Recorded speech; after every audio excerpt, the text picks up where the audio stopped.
Hello दोस्तों, novel edit channel में आपका स्वागत है। आई होप आप लोग स्टोरी एंजॉय करेंगे। चैप्टर 851। ऑनलुकर्स की आंखें सीन पर जमी हुई थीं। लाइव ब्रॉडकास्ट देख रहे tens of billions of people screen को टकटकी लगाकर देख रहे थे। ये किसी भी टेलीविजन शो या मूवी से बहुत बेहतर था। कोई स्पेशल इफेक्ट्स नहीं थे और कॉम्बैट पूरी तरह रियल टाइम में था। बूम! एक और वायलेंट टक्कर। फिर भी साहिल का पलड़ा भारी था। एक बार फिर बॉन को साहिल ने हंड्रेड्स ऑफ मीटर्स पीछे धकेल दिया। हाहा, ओल्ड मैन, तुम पहले से ही बूढ़े हो चुके हो। अब ये यंगस्टर्स की दुनिया है। रियलिटी को स्वीकार करो। मुझे तुम्हें मारने दो और याद रखना कि अगले जन्म में सोमरलैंड का अपमान मत करना। साहिल ने ठहाका लगाते हुए कहा। जब साहिल का पलड़ा भारी हुआ तो वह अनरीजनेबल हो गया। अपनी पोजीशन वापस लेने के बाद वह फिर से बॉन के पीछे भागा। सिल्वर फेस को अपनी ओर चार्ज करते देख बॉन ने अपने दिल में चुपचाप आह भरी। उसने उम्मीद नहीं की थी कि जागने के तुरंत बाद उसका सामना ऐसे ओपोनेंट से होगा। अगर उसे पहले पता होता तो वह थोड़ा और आराम कर लेता और पूरी तरह रिकवर होने के बाद ही बाहर आता। वह बहुत केयरलेस था। उसने सोचा था कि वह अर्थ पर अकेला पार्शल सुपर गॉड है, इसलिए वह जो चाहे कर सकता है। हालांकि उसे उम्मीद नहीं थी कि कोई दूसरा यहाँ छिपा होगा। वह इसे ऐसे ही चलने नहीं दे सकता था। उसका ओपोनेंट स्पष्ट रूप से अपने पीक पर था, इसलिए बॉन केवल उसी चीज से लड़ सकता था जो उसके पास थी। जहां तक रिजल्ट की बात है, उसे अभी उस बारे में नहीं सोचना चाहिए था। ऐसा इसलिए था क्योंकि अगर उसने और वार सहना जारी रखा तो उसका लगभग सड़ता हुआ बॉडी अब और नहीं झेल पाएगा। बूम! बॉन ने खुद को पूरी तरह छोड़ दिया। वह भी तेजी से साहिल की ओर बढ़ा। दोनों फिर मिले। बूम! वायलेंट टक्कर फिर से सुनाई दी। हालांकि इस बार ये बराबर थी। किसी का पलड़ा भारी नहीं हुआ। साहिल को उम्मीद नहीं थी कि यह ओल्ड मैन अपनी स्ट्रेंथ छिपाएगा, लेकिन वह डरा नहीं था। Boom boom boom boom boom! दोनों हवा से ग्राउंड तक लड़े, फिर ग्राउंड से बादलों तक। वे जहां भी थे वहां बैटल के आफ्टरशॉक के कारण कुछ किलोमीटर्स तक फैला हुआ एक मैस हो जाता था। ऑनलुकर्स की भीड़ और हेलीकॉप्टर भी इन दो पीएलएस पावर हाउसेस के बीच बैटल से प्रभावित होने के डर से बार बार पीछे हटे। बॉन सीजन था। इस बीच साहिल के पास उसकी मदद करने वाली मटेरियलाइज्ड माइंड पावर थी, इसलिए वह बॉन से बहुत कम नहीं था। हालांकि उसने अपनी माइंड पावर का उपयोग केवल अपने ओपोनेंट को महसूस करने के लिए किया और लड़ने के लिए किसी सब्सटैंशियल माइंड पावर का उपयोग नहीं किया। अब कॉम्बैट एक्सपीरियंस हासिल करने का एक एक्सीलेंट अपॉर्चुनिटी था। अगर वह इसे चूक गया तो ऐसा दूसरा मौका मिलना मुश्किल होगा। चैप्टर 852। साहिल स्ट्रॉन्ग था, इसलिए वह जितना लड़ता था उतना ही ब्रेव बनता जाता था। बॉन के सोने से पहले वह लगभग 200 ईयर्स ओल्ड था। उसका बॉडी सड़ने वाला था और अब तक वह अपने पीक पर रिकवर नहीं हुआ था। फाइट जितनी लंबी होगी उसे उतना ही नुकसान उठाना पड़ेगा। दोनों समान रूप से लड़ते हुए लग रहे थे। हालांकि रियलिटी में जीत का तराजू धीरे धीरे साहिल के पक्ष में झुक गया था। बॉन अब और नहीं टिक सका। वह एक डिफिकल्ट सिचुएशन में था और वह आधे रास्ते में नहीं रुक सकता था। यह इसलिए भी था क्योंकि साहिल उसे ऐसा करने का मौका नहीं देता। नग्न आंखें उन दोनों के बीच बैटल को कैप्चर नहीं कर सकीं। चाहे वे लोग हों जो इन पर्सन देख रहे थे या वे लोग जो स्क्रीन के सामने ब्रॉडकास्ट देख रहे थे, उन्हें बस एक तेज धमाका सुनाई दे रहा था। फिर वे उस जगह की ओर देखते जो नष्ट हो रही थी। लगभग 100 हाई डेफिनेशन कैमरास बिना एक भी स्पॉट छोड़े लगातार शूटिंग कर रहे थे, फिर भी वे उन दोनों को नहीं ढूंढ पा रहे थे। कभी कभी फाइट से प्रभावित होने के बाद कई यूनिट्स नष्ट हो जाती थीं। बैंग! साहिल ने बॉन को ऑफ गार्ड पकड़ा और उसे सीधे डार्क केप पीक में पंच मार दिया, जिससे माउंटेन साइड में एक बड़ा छेद हो गया। डार्क केप पीक कांप रहा था। फिर साहिल इससे पहले कि बॉन बाहर निकल पाता, अपनी एक्सट्रीम स्पीड के साथ बड़े छेद में घुस गया। उसने सीधे छेद में शॉट लगाया। बूम! एक और तेज आवाज। साहिल अपने सामने बॉन को लेकर सीधे डार्क केप पीक के पार चला गया और दूसरी तरफ से तिरछा दिखाई दिया। पूरे डार्क केप पीक का टॉप तुरंत नष्ट हो गया और टुकड़ों में बढ़ गया। पूरे आसमान में ग्रेवल उड़ने लगे। कुछ और हेलीकॉप्टर्स दुर्भाग्य से ग्रेवल की चपेट में आ गए, जिसके परिणामस्वरूप एक क्रैश हुआ जिससे पायलट्स अपनी मौत के लिए नीचे गिर गए। जब उन दोनों ने लड़ना शुरू किया था तब मेसन और सोमरलैंड के मेजर फोर्सेस पहले ही डार्क केप पीक से पीछे हट गए थे, अन्यथा ये प्रहार उनमें से अधिकांश को मार देता। डार्क केप पीक के माध्यम से बॉन को खींचने के बाद साहिल नहीं रुका। इसके बजाय उसने बॉन को लाइटनिंग स्पीड से फिर से ग्राउंड पर धकेल दिया। ऐसा करके उसने मोर देन 10 मीटर्स डायमीटर और 20 या 30 मीटर्स गहराई वाला एक बड़ा गड्ढा बना दिया। देख रहे दुनिया के सभी पीपल उस एक मूव से दंग रह गए। क्या ये किसी ह्यूमन द्वारा किया गया काम था? ऑर्डिनरी स्मॉल मिसाइल्स भी ऐसी पावर तक नहीं पहुंच सकती, है न? डार्क केप की highest peak, dark cape peak, नष्ट हो गई थी और उसने ग्राउंड पर भी ऐसी डिस्ट्रक्टिवनेस पैदा की थी। मार्शल आर्टिस्ट्स इतने पावरफुल होते हैं। कितना अमेजिंग है! साथ ही इसने अनगिनत पीपल को मार्शल आर्ट्स प्रैक्टिस करने के लिए प्रेरित किया। भले ही वे प्रैक्टिस करने के लिए बहुत बूढ़े थे, वे अपने बच्चों या पोते पोतियों को मार्शल आर्ट्स प्रैक्टिस करने दे सकते थे। क्या होगा अगर उनके पास टैलेंट हो? क्या उनके पास उन दोनों जितना स्ट्रांग होने का मौका होगा? ये पहली बार था जब मार्शल आर्टिस्ट्स ने दुनिया के सामने अपनी स्ट्रेंथ दिखाई थी। ऑर्डिनरी फायरआर्म्स उनके लिए बेकार थे और वे मार्शल आर्टिस्ट्स के लिए बस प्रॉप्स की तरह थे। इसके अलावा साहिल और बॉन अभी दुनिया में सबसे स्ट्रांग टू थे। वे न केवल मीटियोर में बदल सकते थे, बल्कि वे अर्थ शैटरिंग और सिग्निफिकेंट चीजें भी कर सकते थे। आज के बाद पूरी दुनिया देश भर में ऑर्डिनरी फोक्स को मार्शल आर्ट्स प्रैक्टिस करते हुए एक लहर देखेगी। सीन जल्द ही शांत हो गया। दोनों के एक साथ ग्राउंड से टकराने के बाद वे कभी बाहर नहीं आए।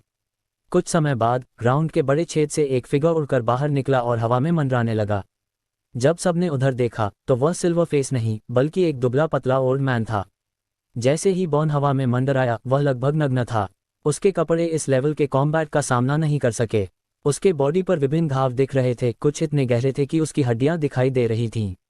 हालांकि उसे परवाह नहीं थी। उसने अपने हाथ में एक सिल्वर मास्क भी पकड़ा हुआ था। क्या वह सिल्वर फेस का मास्क नहीं है? क्या उसने सिल्वर फेस को मार डाला? मेसन, मेजर फोर्सेस के पीपल, जूलिया, सीलिया और सेलिना सहित सोमरलैंड के सभी लोगों के दिल तुरंत तनावपूर्ण हो गए। चैप्टर 853। सीलिया ने सेलिना का हाथ पकड़ लिया। उसकी आंखें आंसुओं से भरी थीं और ऐसा लग रहा था जैसे वह घबराहट से रोने वाली है। जूलिया भी चीख पड़ी। फिर उसने अपना मुंह ढक लिया और स्क्रीन को टकटकी लगाकर देखने लगी। उसके आंसू टेबल पर टपक रहे थे। कुछ मास्टर्स जिन्होंने सीन देखा, उन्हें समझ नहीं आया। साहिल का पलड़ा अभी साफ तौर पर भारी था। उसने बॉन को डाक के पीक में उड़ा दिया, फिर बॉन को फाइनल ब्लो देने के लिए वहां पहुंचा। तो बॉन अब सबसे पहले बाहर क्यों आया? वास्तव में वे जितने बूढ़े थे उतने ही एक्सपीरियंस थे। आखिरकार बॉन लगभग 200 ईयर्स तक जीवित रहा था। हालांकि वे सिल्वर फेस की उम्र नहीं जानते थे, लेकिन वह बहुत बुरा नहीं होगा। जब हर कोई अनुमान लगा रहा था कि क्या बॉन ने सिल्वर फेस को मार डाला है, वुश, बड़े छेद से एक फिगर निकला और बॉन के सामने खड़ा हो गया। इस समय साहिल भी चिथड़ों में था, लेकिन वह बॉन से बहुत बेहतर स्थिति में था। उसके चेहरे का मास्क गिर गया था, जिससे साहिल का असली चेहरा सामने आ गया। जब सबने इस यंग और हैंडसम चेहरे को देखा तो दंग रह गए। ऐसा इसलिए था क्योंकि उसका चेहरा बहुत यंग था। वह ऐसा लग रहा था जैसे वह केवल अपने 20s में हो। लाइव ब्रॉडकास्ट देख रहे tens of billions of ordinary people शायद इसे पूरी तरह न समझ पाएं, लेकिन सीन पर मौजूद मास्टर्स अच्छी तरह जानते थे। अपने अर्ली 20s में एक यंग मैन एक सुपर पीक गॉड रैंक का था। ये पूरी तरह से उनके कॉग्निशन से परे था। उन्होंने बचपन से कड़ी प्रैक्टिस की थी और अगर वे 40 या 50 की उम्र तक गॉड रैंक गार्डियंस बन सकते थे तो उन्हें बहुत आउटस्टैंडिंग माना जाता था। कई लोग अपनी मौत तक केवल पीक ड्रैगन रैंक पर ही रहे। 20 की उम्र में एक सुपर पीक गॉड रैंक का हिस्ट्री में ऐसा कोई रिकॉर्ड कभी नहीं रहा। इसके अलावा क्या वह सोमरलैंड डिसिप्लिन टीम का कैप्टन साहिल खुराना नहीं था? साहिल ही सिल्वर फेस था। सोमरलैंड में मेजर फोर्सेस पागल हो गए। सबसे ज्यादा एक्साइटेड किंग फैमिली के पीपल थे। ऐसा इसलिए था क्योंकि सेलिना ने एक बार कहा था कि साहिल किंग फैमिली का सोन इन लॉ था। एक सोन इन लॉ जो सुपर पीक गॉड रैंक का था। इसका क्या मतलब था? किंग फैमिली प्रमुखता से उभरने वाली थी। डेलमोंट एक्साइटेड था, लेकिन ऑगस्टस और भी अधिक एक्साइटेड था। उसका son in law super peak god rank पर एक पियरलेस पावर हाउस निकला। ऑगस्टस, तुमने एक अच्छी डॉटर को जन्म दिया है। अब से किंग फैमिली तुम्हें सौंप दी जाएगी। मुझे उम्मीद है कि तुम किंग फैमिली को गौरव बनाने के लिए लीडिंग जारी रख सकते हो, डेलमोंट ने ऑगस्टस के कंधे पर थपथपाते हुए कहा। ऑगस्टस बहुत खुश था। न केवल उसने एक पियरलेस और पावरफुल सोन इन लॉ प्राप्त किया था, बल्कि उसने किंग फैमिली के हेड के रूप में एक मजबूत सीट भी ले ली थी। हाँ, कितना अमेजिंग है। सेलिना मुझे बहुत प्राउड महसूस करा रही है। जबकि कुछ लोग एक्साइटेड थे, निश्चित रूप से अन्य लोग दुखी थे।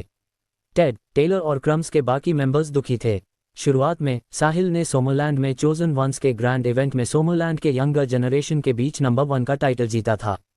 रूल्स के अनुसार लरेन साहिल से शादी करने वाली थी, लेकिन साहिल ने उसे रिजेक्ट कर दिया। इसलिए उन्होंने मामले को आगे नहीं बढ़ाया। अब जैसा दिख रहा है, उन्होंने क्या मिस कर दिया था? उन्होंने अपने सपोर्ट के रूप में एक सुपर पीक गॉड रैंकर को मिस कर दिया। उन्होंने क्रम्स के आगे बढ़ने के एक अपॉर्चुनिटी को मिस कर दिया। काश वे लरेन की शादी साहिल से कराने पर जोर देते। भविष्य में क्रम्स के साथ खिलवाड़ करने की हिम्मत कौन करेगा? यहाँ तक कि लरेन, जो लिव ब्रॉडकास्ट देख रही थी, दंग रह गई। साहिल ही सिल्वर फेस है और वह सुपर पीक गॉड रैंक पर एक पियरलेस पावर हाउस भी है। मैंने चोजन वंस के ग्रैंड इवेंट में उससे शादी करने पर जोर क्यों नहीं दिया? मैंने एक अनपैरेलल्ड हीरो के मुझसे शादी करने के लिए 30 इयर्स तक इंतजार किया है न।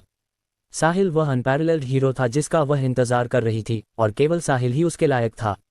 दुर्भाग्य से उसने अपॉर्चुनिटी को नहीं पकड़ा। इस क्षण लरेन को महसूस हुआ कि उसके दिल की धड़कन रुकने वाली है। चैप्टर 854। जबकि लरेन दिल के दर्द से सांस नहीं ले पा रही थी, वे सभी लोग जो सोमरलैंड में चोजन वंस के ग्रैंड इवेंट में शामिल हुए थे, उस फैमिलियर, यंग और हैंडसम चेहरे को देखकर हैरान और अवाक रह गए। इन विभिन्न फोर्सेस की यंगर जनरेशन ये समझ नहीं पाई कि उन्होंने कितनी भी कोशिश क्यों न की हो। साहिल अपने अर्ली 20s में था, वह इस स्टेज तक कैसे पहुंचा?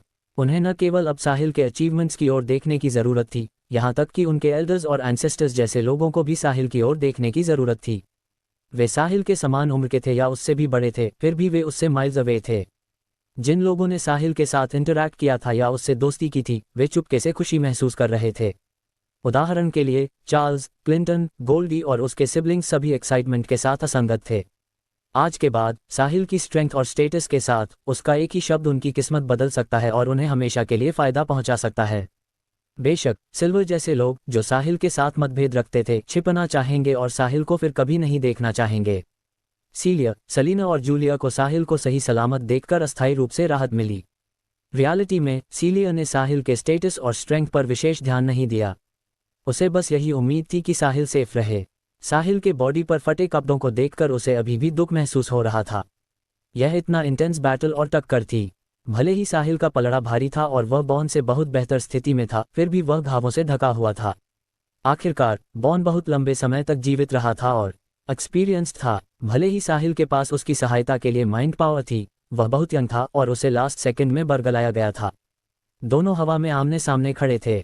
उनमें से किसी ने भी फाइट जारी नहीं रखी। साहिल का सीना तेजी से हौंफ रहा था। वह अभी भी अपनी सांसें वापस पाने की कोशिश कर रहा था। अभी वह केयरलेस था, इसलिए उसे बहुत भारी नुकसान उठाना पड़ा। अब उसकी पीठ अभी भी दर्द से जल रही थी। मूल रूप से उसने बॉन को डार्क के पीक में उड़ा दिया था बिना ओपोनेंट को रिएक्ट करने का मौका दिए। फिर वह तुरंत ओपोनेंट को एक ही झटके में फाइनल ब्लो देने के लिए वहां पहुंचा। शुरुआत में यह अपेक्षाकृत स्मूथ था। चूंकि बॉन की सांसें कमजोर होने लगी थीं, साहिल ने सोचा कि वह अपनी लिमिट तक पहुंच गया है। वह एक्सट्रीम स्पीड से बॉन से टकराया, उसे डार्क के पीक में और ग्राउंड पर धकेल दिया। साहिल पहले से ही अपनी टर्मिनल वेलोसिटी पर था। यदि उसने बॉन पर सफलतापूर्वक प्रहार किया होता तो बॉन की वर्तमान स्थिति में वह अपनी कॉम्बैट पावर का कम से कम आधा हिस्सा खो चुका होता। साहिल ने भी थोड़ा ढील दी और महसूस किया कि वह जीतने वाला है। हालांकि आखिरी क्षण में जब वे ग्राउंड से टकराने वाले थे, बॉन ने अचानक कुछ फोर्स लगाया। उसने साहिल को पकड़ा, उसे पलट दिया और साहिल के साथ पोजीशंस बदल लीं। शुरुआत में साहिल ही बॉन को ग्राउंड में धकेल रहा था, लेकिन अब बॉन ने साहिल को ग्राउंड में धकेल दिया। चूंकि यह बहुत तेजी से हुआ, इससे पहले कि साहिल अपने होश में वापस आ पाता, उसकी पीठ पहले ही हार्ड ग्राउंड से टकरा चुकी थी। भारी टक्कर ने साहिल को ऐसा महसूस कराया जैसे उसकी हड्डियां अलग हो गई हों। दर्द ने उसके बॉडी को अभिभूत कर दिया। भाग्यवश पार्शियल सुपर गॉड रैंक तक पहुंचने के बाद उसका बॉडी एक बार फिर रिफाइंड हो गया था। ये तब की तुलना में बहुत स्ट्रॉन्ग था जब वह पीक गॉड रैंक पर था। यदि नहीं, भले ही वह मरा नहीं, वह गंभीर रूप से घायल हो जाता यदि वह अभी भी एक पीक गॉड रैंक का होता। बॉन ने साहिल को ग्राउंड में धकेलने के बाद जल्दी से निकलने से पहले साहिल के चेहरे से उसका मास्क खींचने के लिए हाथ बढ़ाया। इसलिए सबने देखा कि साहिल का पलड़ा भारी रहा और उसने बॉन को एक डेड एंड पर मजबूर कर दिया। चैप्टर 855। अंत में बॉन ही था जो सबसे पहले बाहर आया। ऐसा इसलिए था क्योंकि बॉन ने साहिल को ऑफ गार्ड पकड़ा। हवा में रहते हुए साहिल की सांसें पहले ही शांत हो चुकी थीं और वह झुंझलाहट महसूस किए बिना नहीं रह सका। ये बैटल अब तक का सबसे कठिन बैटल था जिसका उसने सामना किया था। यहाँ तक कि मालन से लड़ते समय भी उसे इतना बड़ा नुकसान नहीं हुआ था। वह अभी भी बहुत केयरलेस था। यदि वह उस समय अलर्ट रहता तो इससे पूरी तरह बचा जा सकता था। इसके अलावा उसने अभी भी अपनी मटेरियलाइज्ड माइंड पावर का उपयोग नहीं किया था। इस नुकसान को साहिल के लिए एक वेक अप कॉल माना जा सकता है। बैटल में चाहे कुछ भी हो, जब तक दुश्मन मर न जाए तब तक कोई ढील नहीं दी जा सकती। भले ही वे मरे हुए प्रतीत हों, आपको उनकी कंडीशन को फर्स्ट हैंड कंफर्म करना होगा, अन्यथा आप घायल हो सकते हैं या मारे भी जा सकते हैं। मुझे भविष्य में इस मुद्दे पर ध्यान देना चाहिए। साहिल ने अपने दिल में एक फैसला किया। जैसे ही वह साहिल के यंग चेहरे को देख रहा था, बॉन को रिकवर होने में काफ़ी समय लगा। उसे याद आया कि जब वह पार्शियल सुपर गॉड बनने के लिए ब्रेक थ्रू किया था तो वह लगभग 100 ईयर्स ओल्ड था। दूसरी ओर ये चेहरा केवल अपने 20s में था, लेकिन वह पहले ही इस स्टेज तक पहुंच चुका था। कितना इनक्रेडिबल है। बॉन इसे केवल 2 शब्दों में वर्णित कर सकता था। उसने हमेशा सोचा था कि उसका जागना दुनिया को बचाने के लिए उसे गॉड द्वारा दिया गया एक मौका था। जब तक वह अर्थ पर कैटास्ट्रॉफी से सफलतापूर्वक बच जाता है, वह आगे बढ़ने और पहला सुपर गॉड रैंकर बनने में सक्षम हो सकता है। केवल एक असली सुपर गॉड रैंकर बनने के लिए ब्रेक थ्रू करके ही उसके सड़ते हुए बॉडी को कायाकल्प किया जा सकता था और उसकी लाइफ स्पैन बढ़ाई जा सकती थी। यह उसका इकलौता मौका था। अब सिल्वर फेस का असली चेहरा देखने के बाद ही बॉन को एहसास हुआ कि उसके सामने खड़ा यंग मैन इस युग का असली पसंदीदा था, जबकि वह साहिल के लिए केवल एक स्टेपिंग स्टोन था। बॉन कुछ समय के लिए थोड़ा निराश था। उसने सोचा था कि वह मैं कैरेक्टर है।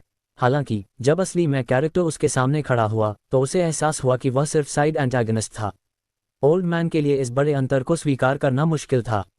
उसके बॉडी की सांसें भी तेजी से कमजोर हो रही थीं।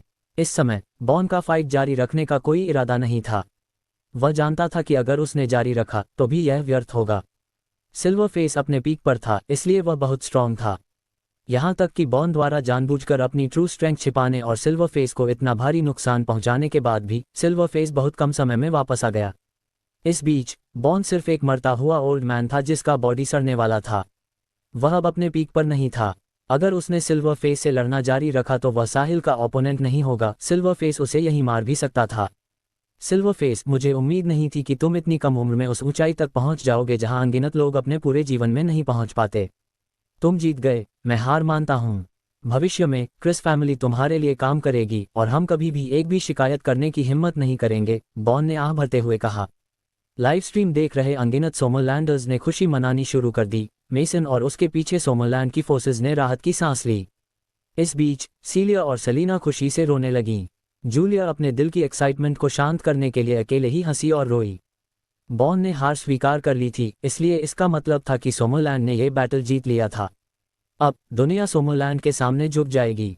भले ही सोमरलैंड की दुनिया पर कब्जा करने की एम्बिशन नहीं थी, लेकिन इसने दुनिया भर के सभी लोगों को देश का सम्मान करने से नहीं रोका। एक सोमरलैंडर के रूप में वे इस प्राइड का वर्णन शुरू नहीं कर सके। चैप्टर 856। साहिल को उम्मीद नहीं थी कि बॉन इतनी जल्दी हार मान लेगा। उसे अभी बरगलाया गया था और उसने अभी तक बदला नहीं लिया था। वह बॉन को हार कैसे मानने दे सकता था? ओल्ड मैन, हार मानने से तुम्हारा क्या मतलब है? हमने अभी तक विनर का फैसला नहीं किया है। इसके अलावा चूंकि तुम सोमरलैंड को नष्ट करना चाहते हो, तुम्हें भी नष्ट होने के लिए तैयार रहना चाहिए। आओ थोड़ा और लड़ते हैं। साहिल के बोलने के बाद उसने बॉन की ओर चार्ज किया। फिर उसने बॉन को पंच मारा। बॉन ने बचाव नहीं किया और साहिल द्वारा उड़ा दिया गया सामने वाली पहाड़ी से टकरा गया। कुछ समय बाद वह एक बार फिर साहिल के सामने था। सिल्वर फेस, अगर तुमने पर्याप्त भड़ास नहीं निकाली है तो तुम जारी रख सकते हो। मैं वापस नहीं लड़ूंगा। अगर तुम मुझे मार भी दोगे तो भी मैं शिकायत नहीं करूंगा, लेकिन मुझे फिर भी उम्मीद है कि तुम ओवरऑल सिचुएशन पर ध्यान केंद्रित कर सकते हो। अब जब कैटास्ट्रॉफी आ रही है, अर्थ पर ह्यूमन बीइंग्स के खत्म होने का खतरा है और हमें अभी भी कैटास्ट्रॉफी से लड़ने के लिए मिलकर काम करना चाहिए, बॉन ने धर्मप्रायणता से कहा। कैटास्ट्रॉफी? कैसी कैटास्ट्रॉफी? ये दूसरी बार है जब बॉन ने कैटास्ट्रॉफी शब्द कहा है और यह अर्थ पर ह्यूमन बीइंग्स के लिए जेनोसाइड थ्रेट भी पैदा करता है। दुनिया भर में लाइव ब्रॉडकास्ट देख रहे tens of billions of ordinary people के मन में सवाल थे। हालांकि वे इसे स्पष्ट नहीं कर सके, इसलिए वे केवल देखना जारी रख सके। वे जानना चाहते थे कि यह तथाकथित कैटास्ट्रॉफी क्या थी। आखिरकार यह उनकी सेफ्टी से संबंधित था। साहिल ने त्योरियां चढ़ाईं। ओल्ड मैन जानता था कि वह साहिल का ओपोनेंट नहीं था। यदि वे जारी रखते तो उसे केवल नुकसान उठाना पड़ता। इसके अलावा उसने अभी कमजोर होने का नाटक किया था और साहिल उसमें फंस गया था, इसलिए अब साहिल अधिक अलर्ट होगा और बॉन को और कोई ओपनिंग नहीं मिलेगी। इसलिए बॉन ने रुकने और साहिल पर दबाव डालने के लिए सूडो राइचसनेस का उपयोग करने का फैसला किया। डैम, कितना स्मार्ट आइडिया है, लेकिन तुम्हें मुझसे पूछना होगा कि मैं सहमत हूं या नहीं। साहिल ने बॉन को इग्नोर कर दिया। उसके बाद उसने बॉन की ओर चार्ज करना जारी रखा और उसे फिर से उड़ा दिया। हालांकि पार्टी जल्द ही हवा में लौट आए। इस बार बॉन ने अपने मुंह के कोनों से खून पोंछा और कहा, सिल्वर फेस, विश्वास करो या न रहो, मैं तुम्हें बताना चाहता हूं कि वास्तव में मैं अपनी स्वार्थपरता के लिए नहीं बल्कि दुनिया की सभी फोर्सेस को जीतना चाहता हूं। इसके बजाय मैं उन सभी को इंटीग्रेट करना चाहता हूं। आइए अपनी स्ट्रेंथ के साथ मिलकर कैटास्ट्रॉफी के खिलाफ लड़ें। तुम जानते हो, एक बार यह कैटास्ट्रॉफी आ गई और हम पर्याप्त रूप से तैयार नहीं हुए तो अर्थ पर ह्यूमन बीइंग्स को एक्सटिंक्शन का सामना करना पड़ेगा। मेरे पास कोई विकल्प नहीं था। अगर हम केवल अपनी परवाह करेंगे और मिलकर काम नहीं करेंगे तो हम कैटास्ट्रॉफी का सामना नहीं कर पाएंगे। मेरी लाइफ महत्वपूर्ण नहीं है, मुझे हंड्रेड्स ऑफ ईयर्स पहले ही मर जाना चाहिए था, लेकिन मुझे चिंता है कि तुम मेरी मौत के बाद अकेले पूरी ह्यूमैनिटी की रक्षा नहीं कर पाओगे। साहिल अभी भी नहीं बोला और बॉन को फिर से उड़ा दिया। इसे कई बार दोहराने के बाद साहिल ने कम और कम फोर्स का उपयोग करना शुरू कर दिया। ऐसा लग रहा था कि दूसरा पार्टी उससे लड़ना जारी न रखने के लिए दृढ़ था। साहिल वास्तव में दूसरे पार्टी को सीधे मारना चाहता था। फिर वह भविष्य की मुसीबत से बचने के लिए क्रिस फैमिली के सभी लोगों का सफाया कर देता। हालांकि अब ये थोड़ा डिफिकल्ट लग रहा था। आखिर दुनिया भर के tens of billions of people उन्हें देख रहे थे। उसका मानना था कि कैटास्ट्रॉफी के इर्द गिर्द का मामला जल्द ही फैल जाएगा। उस समय दूसरे पार्टी को राइचस पक्ष के रूप में देखा जाएगा, जब साहिल वास्तव में लॉजिकल था। भले ही साहिल को इस बात की परवाह नहीं थी कि दूसरे क्या सोचते हैं, वह दुनिया भर के tens of billions of people द्वारा भेदभाव नहीं किया जाना चाहता था। वह चाहे कहीं भी जाए उसकी आलोचना की जाएगी। इसके अलावा उसे अपने आसपास के लोगों के बारे में भी सोचना था, जैसे सीलिया, आंट डायना, आंट साली और अन्य। किसी को पब्लिक ओपिनियन की ताकत को कम नहीं आंकना चाहिए। कभी कभी पब्लिक ओपिनियन को एक अदृश्य मर्डर वेपन में बदला जा सकता है। यह अज्ञात था कि हिस्ट्री में कितने लोगों को पब्लिक ओपिनियन द्वारा मौत के घाट उतार दिया गया था। बहुत से लोग ऐसे भी थे जिन्होंने सुसाइड कर लिया था। जैसे ही साहिल का हमला कम और कम पावरफुल हुआ, बॉन जान गया कि उसने सही जुआ खेला है। लाइव ब्रॉडकास्ट देख रहे दुनिया भर के tens of billions of people उसका लाइफ सेविंग स्ट्रॉ बन गए थे। अगर उसने अपनी वर्तमान स्थिति में साहिल से लड़ना जारी रखा तो वह निश्चित रूप से मर जाएगा। चैप्टर 857। वह केवल अन्य माध्यमों से ही बाहर निकलने का रास्ता खोज सकता था। पूरी दुनिया को कैटास्ट्रॉफी के बारे में बताएं और समझाएं कि वह दुनिया की सभी फोर्सेस को क्यों इंटीग्रेट करना चाहता था। बॉन का मानना था कि कई ऑर्डिनरी पीपल होंगे जो नहीं जानते थे कि उसके पक्ष में क्या हो रहा है। आखिरकार ये ह्यूमन रेस के जीवन और मृत्यु से संबंधित था। सिल्वर फेस की स्ट्रेंथ चाहे जो भी हो, वह दुनिया भर के tens of billions of ordinary people के खिलाफ नहीं जाएगा। इसलिए सिल्वर फेस बॉन को नहीं मारेगा, क्योंकि वह दुनिया भर के ह्यूमन बीइंग्स के प्रति विचारशील था। अब ऐसा लग रहा था कि बॉन सफल हो गया था। ओल्ड मैन, तुम काफी अच्छे हो। तुम जानते हो कि मुझ पर दबाव डालने के लिए ह्यूमन बीइंग्स की राइचसनेस का उपयोग कैसे करना है। मैं तुम्हें बता सकता हूं कि तुम सफल हुए हो। मैं तुम्हें आज छोड़ सकता हूं, लेकिन अगर मुझे भविष्य में पता चला कि तुमने ऐसा कुछ किया है जिससे दूसरों को नुकसान पहुंचता है और दुनिया पर राज करने की योजना है, तो मैं तुम्हारी जान ले लूंगा, साहिल ने उदासी से कहा। वह अब बहुत डिप्रेस था। ये दुश्मन को मार सकता था, लेकिन उसे एक वैकल्पिक कारण से दुश्मन को जाने देना पड़ा। साहिल को इस बारे में बहुत अनकंफर्टेबल महसूस हुआ। हालांकि उसके पास कोई विकल्प नहीं था। वह इस प्लैनेट पर रहना चाहता था। उसका लवर, फैमिली और फ्रेंड्स सभी अर्थ पर रह रहे थे। इस प्रकार वह उनकी भावनाओं को इग्नोर नहीं कर सकता था। अगर उसने दुनिया की परवाह किए बिना अभी बॉन को मार दिया होता, तो जब कैटास्ट्रॉफी की खबर सामने आती तो बहुत से लोग उसके बारे में बात करते। आखिरकार अर्थ पर केवल 2 पार्शियल सुपर गॉड्स थे। अगर उसने उनमें से एक को मार दिया तो कैटास्ट्रॉफी आने पर वे क्या करेंगे? ह्यूमन स्वार्थी थे। इसके अलावा यह उनके लाइफ से संबंधित था। माय फ्रेंड, तुम बहुत राइचस हो। कैटास्ट्रॉफी आ रही है और इस कैटास्ट्रॉफी को उस क्षण के रूप में माना जाता है जो अर्थ पर ह्यूमन बीइंग्स के भाग्य को निर्धारित करता है। केवल दुनिया की सभी फोर्सेस को इकट्ठा करके ही हमें इससे लड़ने का अपॉर्चुनिटी मिल सकता है। माय फ्रेंड, चूंकि तुम व्यक्तिगत शिकायतों को छोड़ सकते हो और बिगर पिक्चर को देख सकते हो, दुनिया तुम्हें याद रखेगी, बॉन ने अपने हाथ जोड़ते हुए कहा।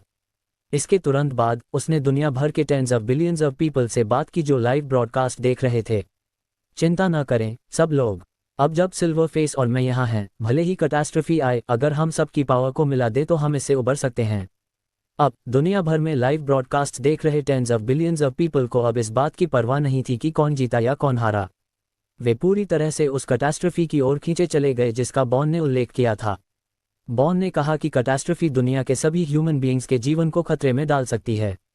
इससे वे अनिवार्य रूप से चिंतित हो गए। आखिरकार कितने लोग मौत से नहीं डरते थे?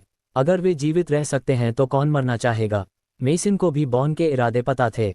वह बस साहिल पर दबाव डालने के लिए ह्यूमन राइचसनेस का उपयोग करना चाहता था, ताकि साहिल दया दिखाए और उसे जाने दे। जहां तक दुनिया की सभी फोर्सेस को इंटीग्रेट करने की बात है ताकि मानव जाति कैटास्ट्रॉफी का विरोध कर सके, ये पूरी तरह बकवास थी। अगर बॉन के मन में पहले से ही ऐसे विचार होते तो क्या वह इस मुकाम तक पहुंच पाता? वह दुनिया के सभी ह्यूमंस को अपने स्लेव्स के रूप में लेना चाहता था। जब कैटास्ट्रॉफी यहाँ होगी तो सबसे अच्छा होगा यदि वह कुछ लोगों को इसका विरोध करने के लिए फ्रंट लाइन्स पर धकेल सके। जब तक उसकी फैमिली सेफ थी, बॉन को कोई परवाह नहीं थी। दुर्भाग्य से मेसन को ये पता होने पर भी यह बेकार था। उसके पास अब कोई विकल्प नहीं था, और अगर उसने कुछ कहा तो कोई भी उसका विश्वास नहीं करेगा। बॉन बहुत चालाक था। वह न केवल पावरफुल था, बल्कि वह स्मार्ट भी था। बॉन एक कठिन ओपोनेंट था और साहिल को सावधान रहना होगा। चैप्टर 858। बॉन अभी भी दुनिया भर में लाइव ब्रॉडकास्ट देख रहे tens of billions of ordinary people से कई राइचस बातें कह रहा था। उसने कहा कि उसकी लाइफ मायने नहीं रखती। उसने जो कुछ भी किया वह पूरी ह्यूमैनिटी के भले के लिए था। अगर हर कोई जीवित रह सकता है तो वह बिना किसी हिचकिचाहट के खुद को सैक्रिफाइस करना चुन लेगा। साहिल को यह सुनकर घृणा महसूस हुई। ये ओल्ड मैन वास्तव में बेशर्म था। जब उसने वे बातें कहीं तो क्या उसे शर्मिंदगी महसूस नहीं हुई? सीन पर मौजूद इन लोगों में से कौन उस पर विश्वास करेगा? वह केवल ऑर्डिनरी पीपल को ही धोखा दे सकता था जो सच्चाई नहीं समझते थे। अपने ही लेवल के किसी व्यक्ति से मिलना बहुत मुश्किल था, लेकिन वह व्यक्ति ऐसा निकला। बॉन ने सभी पार्शल सुपर गॉड्स को शर्मिंदा किया था। ऐसा लग रहा था कि एक partial super God ordinary people से अलग नहीं था। जब वह मौत का सामना कर रहा था तो वह खुद को बचाने के लिए कुछ भी करेगा। डिग्निटी महत्वपूर्ण नहीं थी, उसकी लाइफ थी। साहिल ने बॉन को इग्नोर किया और जाने के लिए मुड़ गया। जब वह सोमरलैंड के कैंप में पहुंचा तो मेसन, किंग फैमिली और अन्य मेजर फोर्सेस उससे मिलने के लिए दौड़े। हाँ, साहिल, तुम रास्कल, तुमने मुझे एक बड़ा सरप्राइज दिया। मेसन ने साहिल के कंधे पर थपथपाते हुए और हंसते हुए कहा। ओल्ड मास्टर स्टेफानी, मेरी प्रशंसा करना बंद करो। मुझे अभी भी अपराधबोध महसूस हो रहा है। जब मैंने ब्रेक थ्रू किया तो मैंने आपको नहीं बताया और इसके कारण आपको इतना दबाव सहना पड़ा और अंततः सोमरलैंड के लिए खुद को सैक्रिफाइस करने का फैसला किया। अगर मैं आज एक कदम देर से आता और इसके परिणामस्वरूप आपकी यहाँ मृत्यु हो जाती तो मेरे जीवन में एक भी दिन शांति का नहीं होता, साहिल ने एक टेढ़ी मुस्कान के साथ कहा। सौभाग्य से वह ठीक समय पर पहुंचा और मेसन को बचा लिया, अन्यथा उसके लिए खुद को माफ करना वास्तव में कठिन होता। एक ओल्ड मैन जिसने इतने लंबे समय तक अपने जीवन और मृत्यु को एक तरफ रख दिया था और सोमरलैंड के लिए लगभग सब कुछ दे दिया था, साहिल की गलतियों के कारण लगभग मारा गया था। साहिल को एक सेल्फिश जर्क जैसा महसूस हुआ। वह कुछ भी नहीं है। तुम अपनी स्ट्रेंथ छिपाने के लिए सही थे। तुम्हें किसी भी समय अपने लिए बाहर निकलने का रास्ता छोड़ना होगा। अगर मैं मर गया तो सो मर गया। यह कोई बड़ी बात नहीं है। ये ठीक है जब तक सोमरलैंड इससे उबर सके।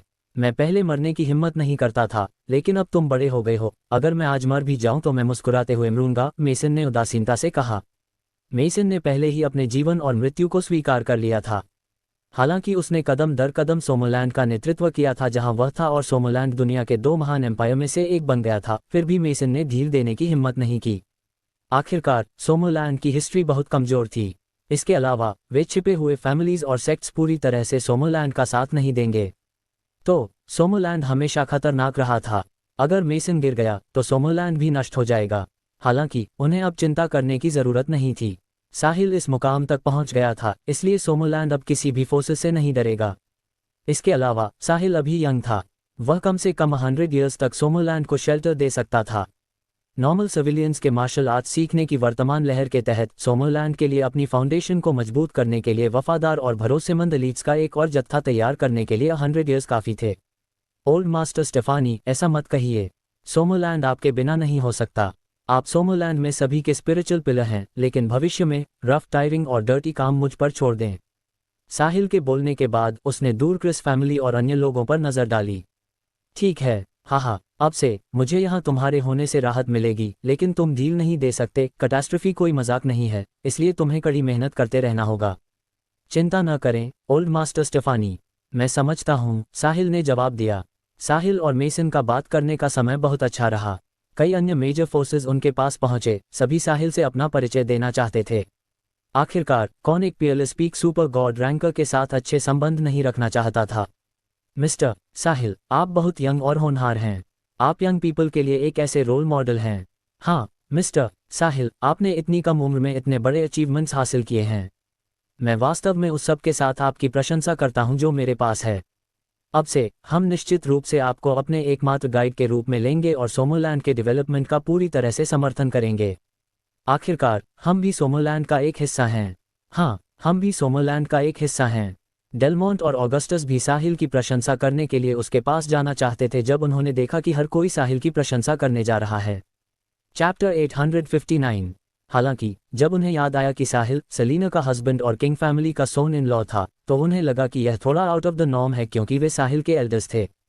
इस प्रकार उन्होंने इसे भूलने का फैसला किया। उनके लौटने के बाद वे सेलिना से कहेंगे कि वह साहिल को किंग फैमिली में गेस्ट के रूप में इनवाइट करे। दूसरी ओर साहिल के मुड़ने के बाद बॉन कुछ देर तक बात करता रहा। वह साहिल की मूवमेंट्स पर नजर रख रहा था। जब उसने देखा कि साहिल और मेसन एक साथ थे और वे जाहिरा तौर पर डार्क केप छोड़ने की जल्दी में नहीं थे, तो वह भी अपने कैंप में लौट आया। हालांकि जैसे ही वह मुड़ा, बॉन ने एक भयावह मुस्कान प्रकट की। साथ ही उसके मन में पहले से ही एक क्रेजी प्लान था। बॉन जल्द ही अपने कैंप लौट आया। हवा में मंडरा रहे 70 या 80 हैवी ड्यूटी हेलीकॉप्टर्स इकट्ठा होने लगे और धीरे धीरे नीचे उतरने लगे, साहिल और अन्य लोगों के पास पहुंचने लगे। साहिल, मेसन और मेजर फोर्सेस के कुछ लोगों ने अपना सिर उठाया और आसमान से अपनी ओर आते हैवी ड्यूटी हेलीकॉप्टर्स को देखा। वे कंफ्यूज्ड थे। इस समय प्लेन पर कोई चिल्लाने लगा, मिस्टर खुराना, दुनिया भर में लाइव ब्रॉडकास्ट देख रहे tens of billions of people के अनुरोध पर हमें आपके और अधिक फुटेज लेने की आवश्यकता है, इसलिए मुझे आशा है कि आप बुरा नहीं मानेंगे। गुस्सा मत होइए क्योंकि हर कोई करीब से देखना चाहता है कि दुनिया का नंबर 1 पर्सन कैसा दिखता है।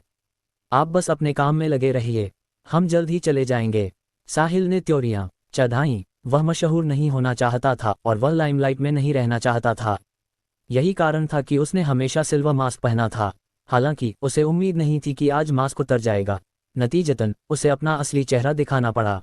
चूंकि अब स्थिति ऐसी थी, उसके लिए छिपना जारी रखना लगभग असंभव था। इसके विपरीत एक कवर अप केवल मामलों को बदतर बना देगा। इसलिए उसे बस अपना चेहरा निडर होकर दिखाना चाहिए। यह कोई बड़ी बात भी नहीं थी और ऐसा नहीं था कि वह दूसरों का सामना करने से डरता था। अतीत में साहिल की स्ट्रेंथ अपने पीक पर नहीं पहुंची थी। इसके अलावा उसे डर था कि अन्य लोगों को सिस्टम के बारे में पता चल सकता है और वे उसे रिसर्च के लिए पकड़ सकते हैं। अब जबकि वह पहले से ही एक पार्शल सुपर गॉड था, वह अब डरा हुआ नहीं था। इसलिए साहिल ने उन्हें इग्नोर किया। अब दुनिया भर के tens of billions of people Sahil को देख रहे थे। उस क्षण साहिल प्यार के लिए तरस रही यंग गर्ल्स का ड्रीम मैन बन गया था। वह यंग, हैंडसम और पावरफुल था। साथ ही उसका स्टेटस बहुत प्रोमिनेंट था। दुनिया में कोई भी उससे मुकाबला नहीं कर सकता था। यहाँ तक कि अपने 30s में कुछ सिंगल और ब्यूटीफुल विमेन भी ऐसे कैरेक्टर से प्रभावित हुईं। यंग गर्ल्स का तो जिक्र ही क्या, लरेन और गोल्डी उनमें से थीं। गोल्डी शर्मा गई जब उसे चोजन वंस के ग्रैंड इवेंट में साहिल द्वारा उसे बचाने का सीन याद आया। गोल्डी को लगा कि उसे ही पहला कदम उठाना चाहिए था और साहिल से उसकी जिम्मेदारी लेने के लिए कहना चाहिए था। वह 31 ईयर्स तक जीवित रही थी, फिर भी वह पहली बार था जब किसी मैन ने उसका बॉडी देखा था। वह इसकी अनुमति नहीं देती भले ही साहिल उसकी जांच कर रहा हो। उसे साहिल को जिम्मेदारी लेने के लिए मजबूर करना पड़ा। साहिल को कोई अंदाजा नहीं था कि एक और वुमन ने उसे टारगेट किया है। Chapter 860 partial super God rank पर 2 पीएलएस पावरहाउसेस अपने कैंप्स में लौट आए। यह मामला लगभग खत्म हो चुका था। आज के बाद मार्शल आर्ट्स प्रैक्टिस करने वाले सिविलियंस की एक लहर दुनिया भर में फैलने वाली थी। साहिल का नाम भी दुनिया भर में गूंज उठेगा और वह एक आइडल बन जाएगा। तब तक अनगिनत यंग पीपल उसका पीछा करेंगे और उसकी पूजा करेंगे। ठीक जब हर कोई जाने के लिए तैयार था, क्रिस बॉन ने साहिल के इर्द गिर्द इकट्ठा हुए डजन या इतने लोगों को देखा। उसकी आंखें हल्की सी चमक उठीं और उसने अपना दाहिना हाथ उठाया। फिर उसने इसे अपने मुंह के पास रखा और चुपचाप 2 शब्द कहे, डू इट। उसी क्षण हवा को घेरे हुए सभी 70 या 80 हैवी ड्यूटी हेलीकॉप्टर्स ने अचानक साहिल पर फायर खोल दिया। Bang bang bang bang bang. अनगिनत गोलियां और स्मॉल शेल साहिल के चारों ओर और उस पर बरसने लगे। ये गोलियां ऑर्डिनरी बुलेट्स नहीं थीं। इसके बजाय वे आर्मर पियर्सिंग शेल्स थे जो 7 या 8 सेंटीमीटर्स लंबे थे और आसानी से more than 10 centimetres of steel को भेद सकते थे। हालांकि पार्शल सुपर गॉड्स को टेम्पर्ड किया गया था और वे पहले से ही ऑर्डिनरी पीपल की तुलना में बहुत स्ट्रॉन्ग थे, फिर भी वे अभी भी मॉर्टल बॉडी से अलग नहीं हुए थे। ऑर्डिनरी बुलेट्स का साहिल पर लिमिटेड नुकसान हो सकता है, लेकिन ये पावरफुल आर्मर पियर्सिंग बुलेट्स साहिल को इरिवर्सिबल नुकसान पहुंचाएंगी जब वे उसे मारेंगी। आर्मर पियर्सिंग बुलेट्स के अलावा अनगिनत स्मॉल स्केल आर्टिलरी शेल्स भी थे। किसी को भी उनकी पावर को कम नहीं आंकना चाहिए। भले ही वे एक गॉड रैंक गार्डियन हो, वे मौत के कगार पर होंगे यदि यह आर्मर पियर्सिंग बुलेट उन्हें मारती है। बेशक स्नीक अटैक्स के अलावा ऐसे हमले के लिए गॉड रैंक गार्डियन को मार गिराना लगभग असंभव होगा। पहला, एक गॉड रैंक गार्डियन का परसेप्शन बहुत पावरफुल था और उनमें खतरे की भविष्यवाणी करने की एक निश्चित क्षमता होगी। दूसरा, एक गॉड रैंक गार्डियन बहुत तेज था। वे एक ऑर्डिनरी पर्सन की नग्न आंखों के लिए लगभग अदृश्य होंगे। फायर पावर के मामले में फुल रेंज कवरेज के बिना हमले के लिए गॉड रैंक गार्डियन को मारना मुश्किल होगा। हालांकि आज दो सबसे अनुकूल स्थितियां पूरी हुईं। पहली एक स्नीक अटैक थी। किसी ने कल्पना भी नहीं की होगी कि दुनिया भर में ब्रॉडकास्ट करने वाले कैमराज वाले ये हैवी ड्यूटी हेलीकॉप्टर्स अचानक साहिल पर फायर करेंगे। दूसरी कॉम्प्रहेंसिव फायर कवरेज थी। 70 या 80 हैवी ड्यूटी हेलीकॉप्टर्स पूरी ताकत के साथ फायर कर रहे थे और अनगिनत आर्मर पियर्सिंग शेल्स और स्मॉल आर्टिलरी शेल्स एक के बाद एक साहिल के लोकेशन पर इस तरह शूट कर रहे थे जैसे कि वे उपयोग करने के लिए फ्री हों। साहिल के आसपास हंड्रेड्स ऑफ मीटर्स के रेडियस के भीतर की लगभग पूरी मिट्टी दर्जनों बार उड़ गई थी। पूरी साइड धुंधली और धूल भरी थी। इसने साहिल की लोकेशन को अस्पष्ट कर दिया। सभी हैवी ड्यूटी हेलीकॉप्टर्स अभी भी बिना रुके फायर कर रहे थे। ऐसा लग रहा था कि वे तब तक चैन से नहीं बैठेंगे जब तक सारा एम्यूनिशन खत्म ना हो जाए।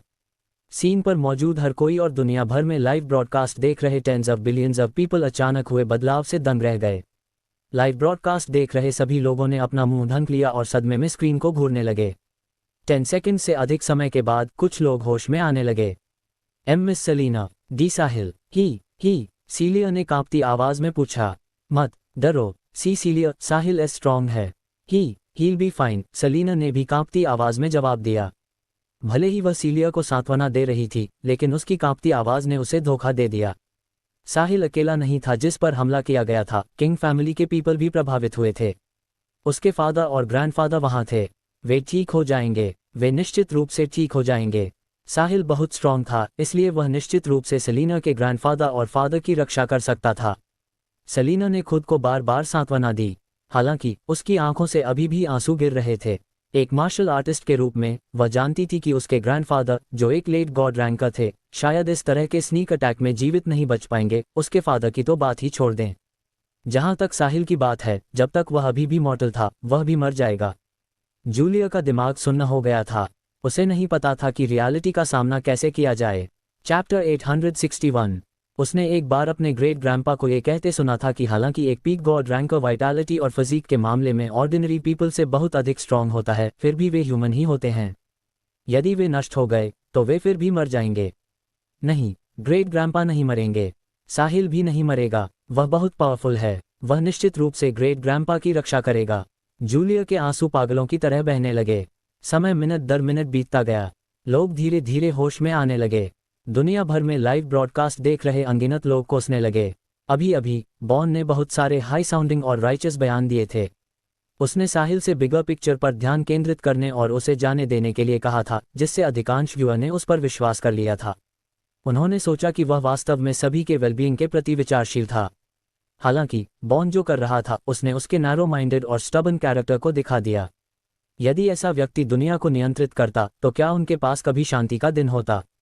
कितना बेशर्म है। वह बहुत बेशर्म है। उसे जाने नहीं देना चाहिए था। उसे मार देना चाहिए था।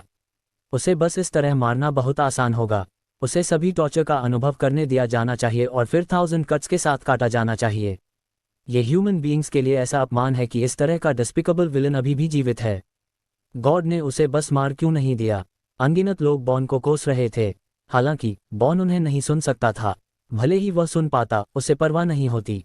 इस समय बॉन उत्साह के साथ साहिल की पिछली लोकेशन को देख रहा था। उसका प्लान सफल रहा। स्नीक अटैक से ठीक पहले वह साहिल को देख रहा था। वे दोनों पार्शियल सुपर गॉड्स थे, इसलिए केवल वही साहिल की मूवमेंट्स को स्पष्ट रूप से देख सकता था। बॉन को यकीन था कि साहिल हमले से नहीं बचा, जिसका मतलब था कि साहिल अभी भी वहीं था। एक पार्शियल सुपर गॉड अभी भी मॉर्टल ही था। भले ही साहिल एक पार्शियल सुपर गॉड था, लेकिन न्यूमरस आर्मर पियर्सिंग राउंड्स और स्मॉल शेल्स की चपेट में आने के बाद वह निश्चित रूप से मर जाएगा। हाँ, मेरा प्लान सफल रहा। अब दुनिया में केवल एक ही पार्शियल सुपर गॉड बचा है। बॉन उत्साहित हो गया। उसके पास ये क्रेजी प्लान होने का कारण यह था कि वह साहिल पर हमला करना और उसे मारना चाहता था। यह फैसला साहिल का असली चेहरा देखने के बाद लिया गया था। बॉन जानता था कि वह साहिल का मुकाबला नहीं कर सकता। साहिल बहुत यंग था और वही था जिसे गॉड ने दुनिया को बचाने के लिए भेजा था। भले ही अर्थ सफलतापूर्वक कैटास्ट्रफी से बच गई, साहिल को ही श्रेय मिलेगा। यदि वास्तव में सुपर गॉड रैंक तक ब्रेक थ्रू करने का कोई मौका होता तो वह निश्चित रूप से साहिल का होता, बॉन का नहीं। यदि वह नहीं कर पाता तो उसका बॉडी जो जल्द ही सड़ने वाला था, कभी पूरी तरह से रिकवर नहीं होता और उसकी लाइफ स्पैन भी नहीं बढ़ती, जिसका मतलब था कि वह कुछ दशकों में मर जाएगा। इसलिए क्यों न एक जुआ खेला जाए। यदि उसने साहिल को मार दिया तो उसे साहिल की किस्मत मिल जाएगी। अर्थ के कैटास्ट्रफी से बचने के बाद बॉन के पास ब्रेक थ्रू करने का मामूली मौका होगा। यदि वे कैटास्ट्रॉफी से नहीं उबर सके तो अर्थ के tens of billions of people को उसके साथ मरना चाहिए। ये कहना होगा कि बॉन इस समय पूरी तरह से अपने होश खो चुका था। 400 ईयर्स पहले उसने सर्वाइवल के मामूली मौके के लिए सोने का फैसला किया था। 400 ईयर्स बाद अब जब उसने मौका देख लिया था तो वह उसे गंवा नहीं सकता था। उसे परवाह नहीं थी भले ही उसे टुकड़ों में फाड़ दिया जाए। वैसे भी tens of billions of people थे जो उसके साथ मरने वाले थे। Chapter 862 bang bang bang bang bang. 70 या 80 हैवी ड्यूटी हेलीकॉप्टर्स की फायर कवरेज समाप्त होने से पहले लगभग 5 मिनट तक चली। जिस एरिया में साहिल स्थित था वह एक मेस था और ग्राउंड कम से कम 2 या 3 मीटर्स गहरा धंस गया था। इससे पता चला कि इन एयरक्राफ्ट्स की फायर पावर कितनी पावरफुल थी। यह इतना पावरफुल हमला था इसलिए जब तक कोई इस रेंज के भीतर था उनका कॉर्प्स भी पूरी तरह से नष्ट हो जाएगा। सीन पर मौजूद लोग और लाइव ब्रॉडकास्ट देख रहे tens of billions of people सभी साहिल की पिछली लोकेशन को घूर रहे थे। उनकी आंखें उस जगह से कभी नहीं हटीं। धुएं और धूल के कारण कोई नहीं देख पा रहा था कि उस एरिया में क्या हो रहा है। हालांकि क्या साहिल के लिए इस स्ट्रॉन्ग फायर पावर से बचना संभव था? किसी ने नहीं सोचा था कि साहिल के बचने की कोई संभावना है। हालांकि हर कोई एक और चमत्कार का गवाह बनना चाहता था। उनके लिए साहिल एक मिरेकल वर्कर था। सीलिया और अन्य लोग लंबे समय से सुन्न थे। वे स्क्रीन पर जहां साहिल था उसे शून्य भाव से घूर रहे थे लेकिन उनके आंसू बहना बंद हो गए थे। उन्हें ऐसा महसूस हो रहा था जैसे उनकी आत्माएं उनके बॉडीज को छोड़ चुकी हों। साहिल मर चुका था। सलीना के प्यारे फादर और ग्रैंडफादर मर चुके थे। जूलिया के प्यारे ग्रेट ग्रैंडफादर मेसन भी मर चुके थे। वे नहीं जानते थे कि इस रियलिटी का सामना कैसे किया जाए। बॉन उत्साहित था। अंत में उसने सिल्वर फेस को मार डाला था जो एकमात्र व्यक्ति था जो उससे बेहतर प्रदर्शन कर सकता था। साहिल के पास जो कुछ भी था वह उसका होगा। क्रिस फैमिली के लोग भी बहुत उत्साहित थे। जब तक सिल्वर फेस मर चुका था कोई भी ग्रैंड मास्टर के लिए खतरा नहीं होगा और उनकी फैमिली अभी भी दुनिया के शीर्ष पर होगी। जहां तक अन्य 3 मेजर फोर्सेस की बात है उन सभी के अलग अलग विचार थे। वे नहीं चाहते थे कि क्रिस फैमिली दुनिया पर हावी हो क्योंकि क्रिस फैमिली बहुत दबंग थी। ये भविष्य में उनके लिए जीवन और भी बदतर बना देगा। यदि कोई बॉन को रोक सकता तो वह सबसे अच्छा होता। क्रिस फैमिली की तुलना में ये 3 फोर्सेस वास्तव में आशा करती थीं कि सोमरलैंड अंतिम जीत हासिल कर सके। ऐसा इसलिए था क्योंकि सोमरलैंड की दुनिया पर कब्जा करने की कोई एम्बिशन नहीं थी और उसने हमेशा पीसफुल कोएग्जिस्टेंस के विचार का पालन किया था। अंत में सोमरलैंड की जीत में ही सबका हित था। यह अफसोस की बात थी कि सिल्वर फेस जो एकमात्र बॉन को दबा सकता था बॉन के ट्रैप से मारा गया था। वे सभी पावरफुल मार्शल आर्टिस्ट्स थे। हालांकि यदि वे तुरंत नहीं भागते तो वे इस हमले की इंटेंसिटी से नहीं बच पाते। क्रिस फैमिली की दुनिया पर कब्जा करने की एम्बिशन को कोई नहीं रोक सकता था। जल्द ही सभी हैवी ड्यूटी हेलीकॉप्टर्स का एम्यूनिशन खत्म हो गया। लगातार फायरिंग के बिना धुआं और धूल धीरे धीरे छंटने लगी। सभी ने अपनी सांसें रोक ली और घबराहट में उस जगह को घूरने लगे। पलक झपकाने की हिम्मत तक नहीं की। सीन साफ हो रहा था। वह स्पॉट जहां साहिल था वह भी धीरे धीरे सबकी आंखों के सामने आया। जब धुआं छंटा और धूल कम हुई तो सबने देखा कि क्या हुआ था। क्या बॉन दंग रह गया? 3 मेजर फोर्सेस दंग रह गईं। सोमरलैंड से दूर मेजर फोर्सेस दंग रह गईं। लाइव ब्रॉडकास्ट देख रहे tens of billions of people भी दंग रह गए। क्या हो रहा था? उन्होंने देखा कि साहिल और सोमरलैंड की मेजर फोर्सेस के डजन से अधिक लीडर्स बिना जरा भी चोट खाए चुपचाप अपनी जगह पर खड़े थे। उनके चारों ओर अनगिनत गोलियां और विभिन्न श्रैपनल का ढेर लगा हुआ था। ऐसा लग रहा था कि कोई फोर्स फील्ड सभी की रक्षा कर रही थी और सभी हमलों को रोक रही थी। वह सीन बहुत चौंकाने वाला था। अनगिनत लोग ये सब देखकर दंग रह गए। वे काफी देर तक अवाक रह गए। कोई नहीं जानता था कि साहिल इतनी दूर तक कैसे पहुंचा। बॉन का मानना था कि अपने प्राइम में भी वह ये करने में सक्षम नहीं होता। यदि उस पर अचानक इस पावरफुल फायर पावर से हमला किया जाता और वह तुरंत अटैक रेंज से बाहर नहीं निकलता तो वह मर जाता। ऐसा इसलिए था क्योंकि एक पार्शल सुपर गॉड अभी भी मॉर्टल ही था। यही कारण था कि उसने साहिल की जगह लेने और चोजन वन बनने के लिए इस क्रेजी स्नीक अटैक प्लान को अंजाम देने की हिम्मत की थी। वह ब्रेक थ्रू करने का मौका झपटना चाहता था। अब ऐसा लग रहा था। चैप्टर 863। उसके विचार बहुत हास्यास्पद थे। गॉड द्वारा चुने गए ऐसे कैरेक्टर के पास कुछ छिपे हुए साधन कैसे नहीं हो सकते थे। बॉन कड़वाहट से मुस्कुराया। उसने सोचा था कि यह आसान होगा। साहिल ने आसमान में अपनी ओर गोलीबारी कर रहे 70 या 80 हेलीकॉप्टर्स को देखा। फिर उसका मुंह फड़का और वह तिरस्कारपूर्वक मुस्कुराया। क्या तुम कर चुके? उसकी आवाज तिरस्कार से भरी थी। हालांकि इसने हवा में मौजूद पायलट्स के रोंगटे खड़े कर दिए और उनके सिर तक एक ठंडक पहुंच गई। ये पहली बार था जब उन्होंने ऐसी भयावह स्थिति का सामना किया था। वे बुरी तरह डर गए थे। घबराहट में वे यहाँ से उड़कर दूर जाना चाहते थे। उनका दुश्मन बहुत स्ट्रांग था, वह ऐसा नहीं था जिससे वे निपट सकें। चूंकि हेलीकॉप्टर्स एक दूसरे के बहुत करीब थे, घबराहट में उनमें से कई एक दूसरे से टकरा गए और क्रैश हो गए। हालांकि साहिल ने उन्हें इग्नोर किया। ये लैकीज उसकी पकड़ से नहीं बच सकते थे। उसे पहले मास्टरमाइंड से निपटना था, अन्यथा वह इस शिकायत को निगल नहीं पाएगा। साहिल ने अपनी नज़र हटाई और दूर बॉन की ओर देखा। जब उनकी आंखें मिलीं तो बॉन की आंखें सिकुड़ गईं। यह आ गया। साहिल जहां खड़ा था वहां से गायब हो गया। पलक झपकते ही वह बॉन के सामने आ गया और उसे पंच मार दिया। यह एक ऐसा पंच था जो साहिल के टेरिफाइंग गुस्से से भरा था। इस क्षण वह आग बबूला था और उसे अपने दिल के गुस्से को निकालने की जरूरत थी। साहिल को उम्मीद नहीं थी कि बॉन उसे छोड़ने के बाद भी उस पर स्नीक अटैक करेगा। बॉन ने उस हाथ को काटा जिसने उसे खिलाया था। साहिल जानता था कि यह ओल्ड मैन बेशर्म था, लेकिन उसने नहीं सोचा था कि वह इतना नीच होगा। यदि उसकी माइंड पावर मटेरियलाइज होने के लिए ब्रेक थ्रू नहीं करती जिससे वह सभी हमलों का विरोध कर सके, तो मेसन और डजन्स ऑफ पीपल मर जाते भले ही वह भागने में सफल हो जाता। साहिल ने इस पंच को जरा भी नहीं रोका। जैसे ही साहिल ने मटेरियलाइज्ड माइंड पावर का प्रयोग किया, बॉन साहिल के टेरिफाइंगली फॉर्मिडेबल पंच को अपनी ओर झूलते हुए देख सकता था। बॉन वहां रुककर मौत का इंतजार नहीं करेगा, इसलिए उसने छिपने की कोशिश की।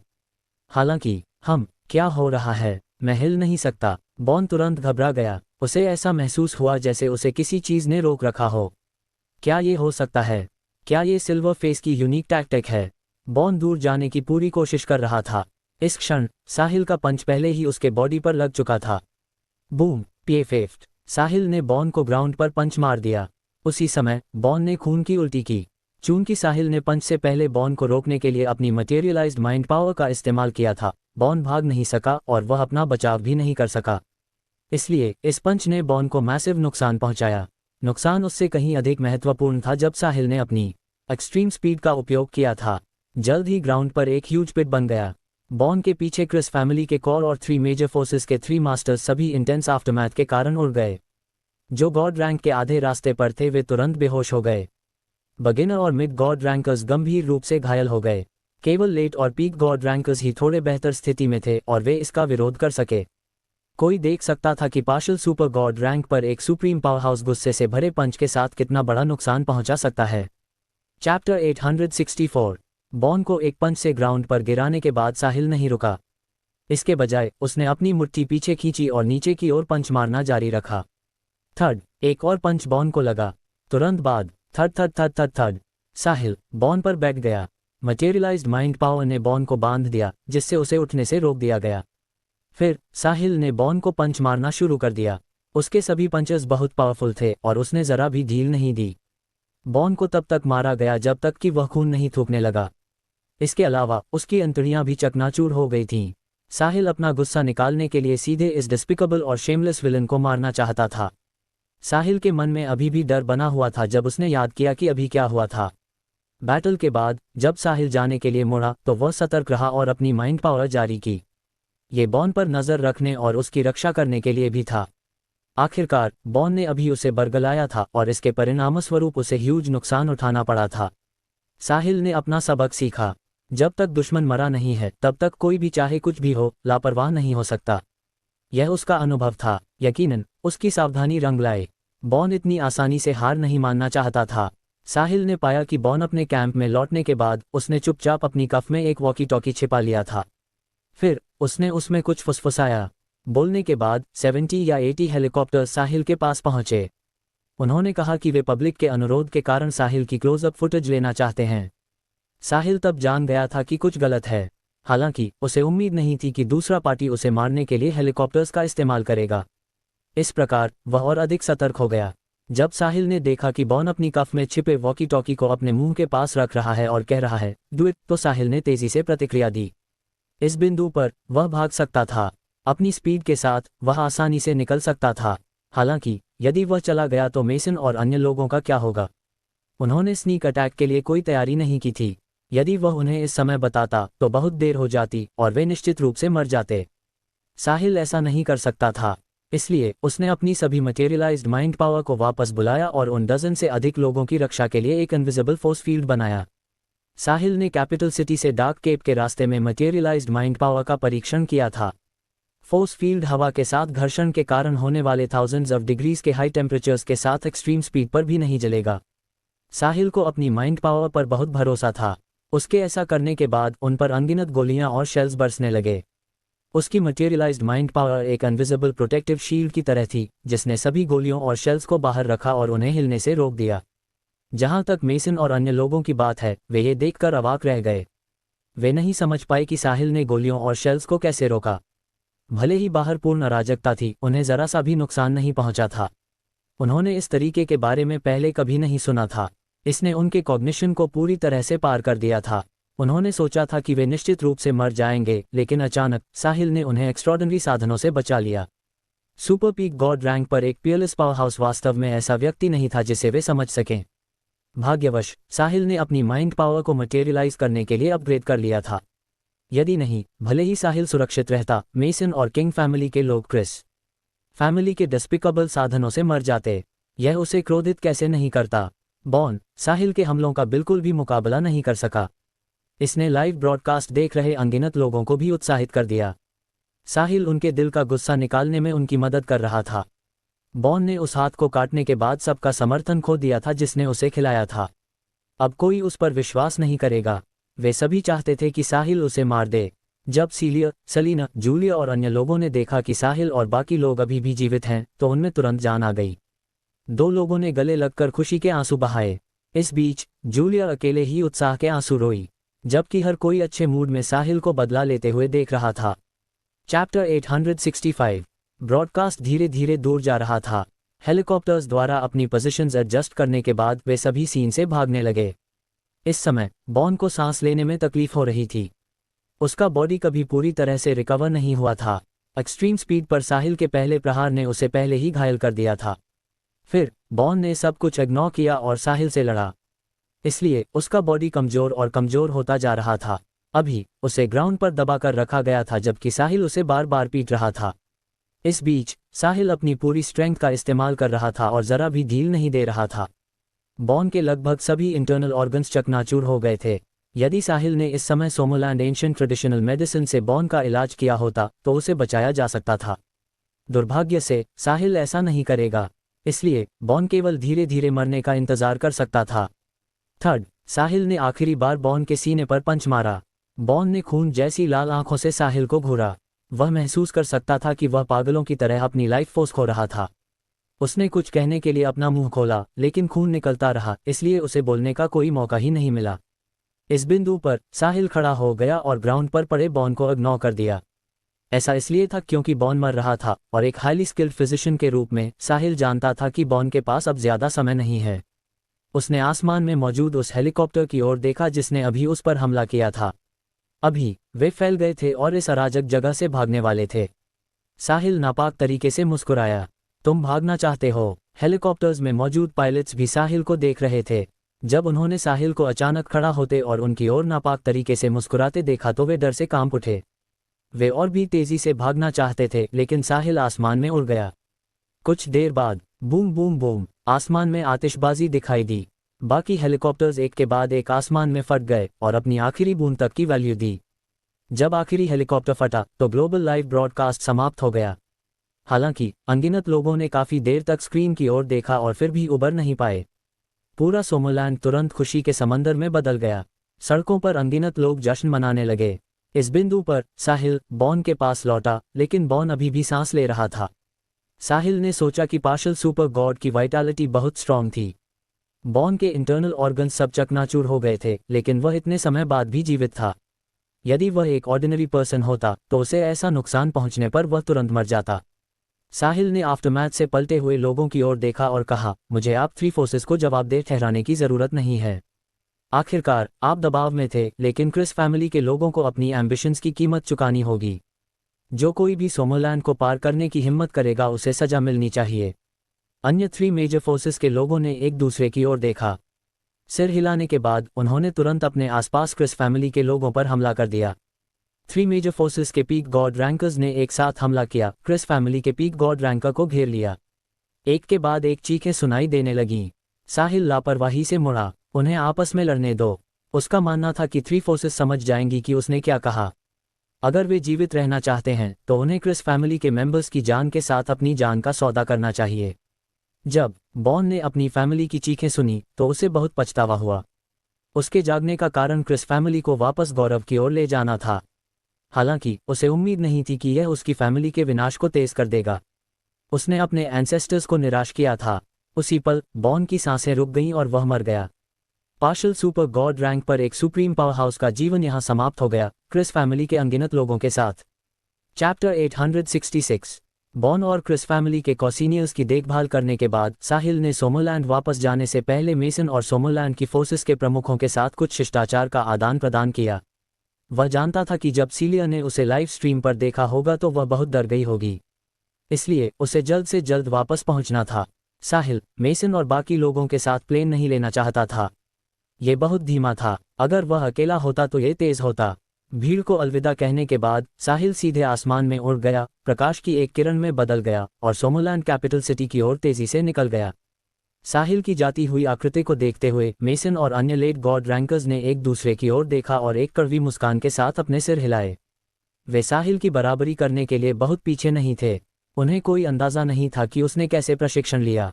वह यंग था लेकिन बहुत स्ट्रांग था। गॉड ने उसे कैटास्ट्रफी से निपटने के लिए यहाँ भेजा होगा, अन्यथा वे इस लड़के की प्रशिक्षण गति को समझ नहीं सकते थे जो अभूतपूर्व थी। मेसन और सोमरलैंड की फोर्सेज आफ्टरमैथ की देखभाल के लिए निकल पड़े। ये दो पार्शल सुपर गॉड रैंकर्स के बीच सुप्रीम पावर हाउस की लड़ाई का अंत था। ये साहिल द्वारा बॉन को हराने के साथ समाप्त हुआ और सोमरलैंड ने अंतिम जीत हासिल की। यह एक ऐसा परिणाम था जिसे अधिकांश लोग स्वीकार करके खुश थे। साहिल की अखंडता और बॉन की नीचता की तुलना करते हुए हर कोई चाहता था कि साहिल जीते। हालांकि इसमें कुछ फोर्सेस शामिल नहीं थीं जिनकी सोमरलैंड के साथ पुरानी दुश्मनी थी। बेशक भले ही कोई शिकायत थी, वे कुल्हाड़ी गाड़ने की कोशिश कर रहे थे।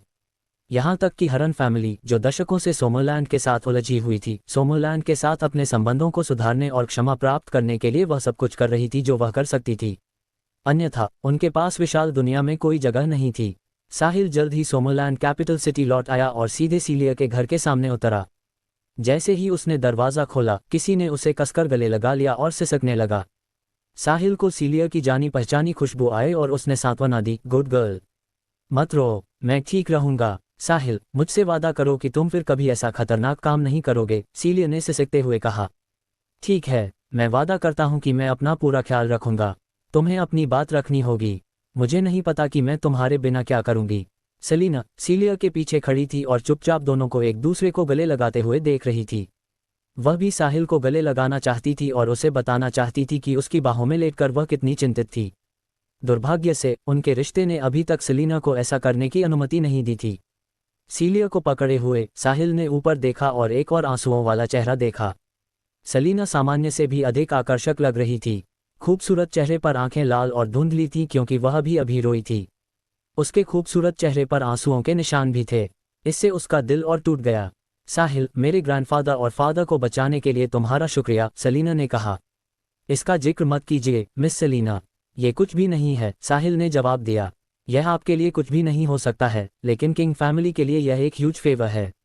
साहिल अभी वापस आया ही था और उसका फ़ोन लगातार बज रहा था। वे Pearl, Julia, aunt Sally, aunt Diana, Amelia, Charles, Sandy और इसी तरह के अन्य लोगों के थे।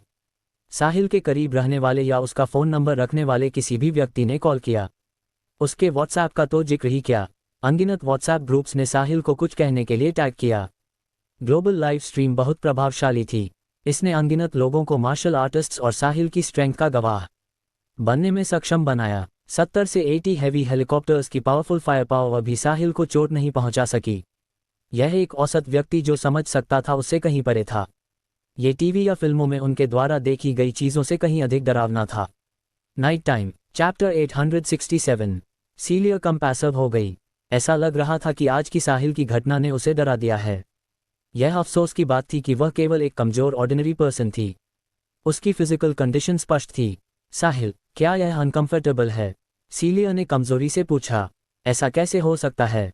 जब तुम्हारे साथ होना आनंदमय है तो यह अनकंफर्टेबल कैसे हो सकता है? साहिल ने मुस्कुराते हुए जवाब दिया, मैं जानती हूं कि यह तुम्हारे लिए अनकंफर्टेबल है। क्यों न हम, तुम्हें क्या लगता है? सीलिया बुदबुदाई, ज्यादा सोचना बंद करो और सो जाओ। साहिल ने मुस्कुराते हुए जवाब दिया, चिंता मत करो साहिल, मुझे जलन नहीं होगी, सच में नहीं होगी। जब तक मैं तुम्हारे दिल में हूँ, मैं हमेशा तुम्हारे लिए वहाँ रहूंगी और कभी नहीं जाऊंगी, सीलिया ने ईमानदारी से कहा। साहिल ने दुख के साथ सीलिया की नाक पर थपथपाया और कहा, सिली गर्ल, तुम क्या सोच रही हो? मुझे बस तुम्हारी ज़रूरत है। इसके अलावा क्या हम पहले इस बारे में बात नहीं करने के लिए सहमत नहीं हुए थे? लेकिन सीलिया बोलना चाहती थी, लेकिन साहिल ने उसे टोकते हुए कहा, गुड गर्ल। कोई लेकिन नहीं, मैं अभी इस बारे में बात नहीं करना चाहता। मैं सिर्फ तुम्हारे साथ कुछ दिन बिताना चाहता हूँ। उसके बाद मेरे पास करने के लिए बहुत सारे काम हैं। ठीक है। सीलिया साहिल की बाहों में लेट गई और जल्द ही सो गई। सीलिया को सोता देख साहिल चुपचाप उठा, बाथरूम गया और अपने बॉडी की गर्मी को दूर करने के लिए ठंडे पानी से नहाया। भले ही उसने सीलिया से कहा था कि वह ठीक है, लेकिन उसे थोड़ा अनकंफर्टेबल महसूस हो रहा था। साहिल सोच रहा था कि क्या वह और अधिक पावरफुल होने के साथ ह्यूमन नहीं रह जाएगा। जब सिस्टम में उसका पैसा खत्म हो जाएगा तो वह क्या हासिल करेगा? वह किस तरह का अस्तित्व बन जाएगा? क्या वह अभी भी ह्यूमन रहेगा? वह अब माउंटेन पीक्स को कुचल सकता था और पानी पर चल सकता था। जब समय आएगा तो वह शून्य को तोड़ने और सितारों को कुचलने में सक्षम हो सकता है। हालांकि यह अविश्वसनीय था, साहिल फिर भी इसका इंतजार कर रहा था। वह जितना स्ट्रांग होता गया उतना ही खुले विचारों वाला होता गया। लापरवाही से एक टॉवल लपेटे हुए साहिल बाथरूम से बाहर निकला। जैसे ही वह बाहर निकला, एक आकृति सामने आई। साहिल जम गया। वह हैरान था। सीलिया के विला में कई रूम्स और कई बाथरूम्स थे। लगभग आधी रात हो चुकी थी। सलीना को यहाँ नहीं होना चाहिए था, भले ही वह बाथरूम जाना चाहती हो। अपने संदेह के बावजूद साहिल ने कुछ नहीं कहा। दोनों जल्दी ही एक दूसरे के आमने सामने आ गए और साहिल सलीना के रास्ते से हट गया और चलना जारी रखा। हालांकि सलीना उसके पास आए। साहिल दूसरी तरफ चला गया, फिर भी सलीना ने उसका रास्ता रोक दिया। साहिल, मुझे तुमसे कुछ कहना है, सलीना ने कहा। सलीना ने पजामास पहने हुए थे जो उसकी ग्रेट फिगर दिखा रहे थे। दोनों बहुत करीब थे। साहिल उस यूनिक गंध को बर्दाश्त नहीं कर सका। एम्बैरसमेंट से बचने के लिए साहिल ने जल्दी से जवाब दिया, कल बात करते हैं मिस सलीना। मैं सोने जा रहा हूँ। फिर साहिल जाने के लिए दूसरी तरफ कदम बढ़ाया। हालांकि सलीना उसके सामने रुक गई और उसे जाने नहीं दिया। मैं इसे अभी कहना चाहती हूँ, कम से कम मुझे कुछ कपड़े तो पहनने दो। मैं ठीक नहीं लग रहा हूँ, साहिल ने कड़वी मुस्कान के साथ कहा। उसने केवल एक टॉवल पहना था। ठीक है, मुझे कोई फर्क नहीं पड़ता, सलीना ने बेफिक्र होकर कहा। लेकिन मुझे पड़ता है। क्या होगा अगर सीलिया उठ जाए और हमें देख ले? सीलिया को भी कोई फर्क नहीं पड़ेगा। ठीक है, अगर आपने इसका जिक्र नहीं किया होता तो ठीक होता। अब मैं गुस्से में हूँ। जल्दी करो और अपने कपड़े बदलो। हम बाद में नीचे लिविंग रूम में बात करेंगे, साहिल ने कहा और गायब हो गया। सलीना जैसी ड्रैगन रैंकर एक partial super God level master को नहीं रोक सकती थी जो जाना चाहता था। चैप्टर 868। 10 मिनट बाद साहिल और सलीना ने अपने कपड़े बदल लिए थे और लिविंग रूम में बैठे थे।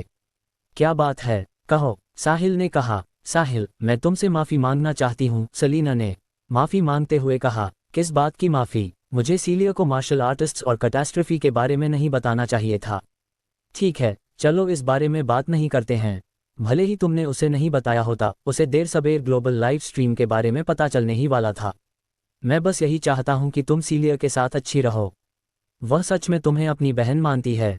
मुझे पता है, मैंने भी हमेशा सीलिया को अपनी बहन ही माना है। लेकिन मैं सच में तुम्हें पसंद करती हूँ, साहिल। इसके अलावा किंग फैमिली को सोमरलैंड की मदद के लिए किसी को भेजने में कोई कसर न छोड़ने के लिए राजी करने के लिए मैंने अपनी फैमिली से झूठ बोला कि मैं तुम्हारे साथ जुड़ गई हूँ और उनसे तुम्हारी मदद करने की भीख मांगी। मेरे पास कोई विकल्प नहीं है, अन्यथा मुझे नहीं पता कि मैं अपनी फैमिली को क्या बताऊंगी। सलीना की बातों से साहिल दंग रह गया। स्थिति को पीछे मुड़कर देखते हुए छिपी हुई फोर्सेस ने उसे टाल दिया था। केवल किंग फैमिली ने ही उसकी मदद करने की पूरी कोशिश की थी। उसने सोचा था कि किंग फैमिली सैद्धांतिक थी। अब जाकर उसे पता चला कि यह सलीना की वजह से था। उसने कहा कि वह उसके साथ जुड़ गई है। क्या इससे वह किंग फैमिली का सोन इन लॉ बन गया? किंग फैमिली ने शायद महसूस किया होगा कि यह समझाना असंभव होगा कि उनका उससे कोई लेना देना नहीं है, इसलिए वे केवल उसकी मदद ही कर सकते थे। इसके अलावा साहिल को अब एहसास हुआ कि ऑगस्टस और डेलमोंट ने उसे वैसे ही देखा था जैसे एक एल्डर अपने सोन इन लॉ को देखता है जब बॉन ने दिन के दौरान उसका नकाब उतारा था। वे मेसन से ज्यादा उत्साहित दिख रहे थे। साहिल उस समय थोड़ा हैरान था। उसे कोई अंदाजा नहीं था कि वे दोनों क्यों उत्साहित थे। अब वह आखिरकार समझ गया कि क्यों। साहिल, सलीना ने जो किया उसके लिए उस पर पागल नहीं हो सकता था। सबसे पहले ये सीलिया के कारण था। वह देख सकता था कि सीलिया सलीना को अपनी बहन मानती थी। जब वह आसपास नहीं होता था तो सेलिना न केवल सीलिया का साथ देती थी बल्कि उसे सुरक्षित भी रखती थी। दूसरा, किंग फैमिली ने जिन लोगों को भेजा था उन्होंने सोमरलैंड को स्थिर करने में मदद की थी। सोमरलैंड को इससे फायदा हुआ था। तो अब तुम क्या करने जा रही हो? साहिल ने कुछ देर विचार करने के बाद पूछा। मेरे डैड ने मुझे तुम्हें किंग फैमिली के घर पर इनवाइट करने के लिए कहा है, सेलिना बुदबुदाई। तुम चाहती हो कि मैं तुम्हारे बॉयफ्रेंड और किंग फैमिली के सोन इन लॉ के रूप में तुम्हारे साथ घर जाऊं? क्या हम जा सकते हैं? सेलिना ने अपनी बड़ी उम्मीद भरी आंखों से साहिल की ओर देखते हुए पूछा। साहिल ना कहने ही वाला था। हालांकि जब उसने सेलिना की उम्मीद भरी नज़र देखी तो वह ऐसा करने के लिए अनिच्छुक था। अगर मैं इस बार तुम्हारी मदद कर भी दूं तो भविष्य का क्या?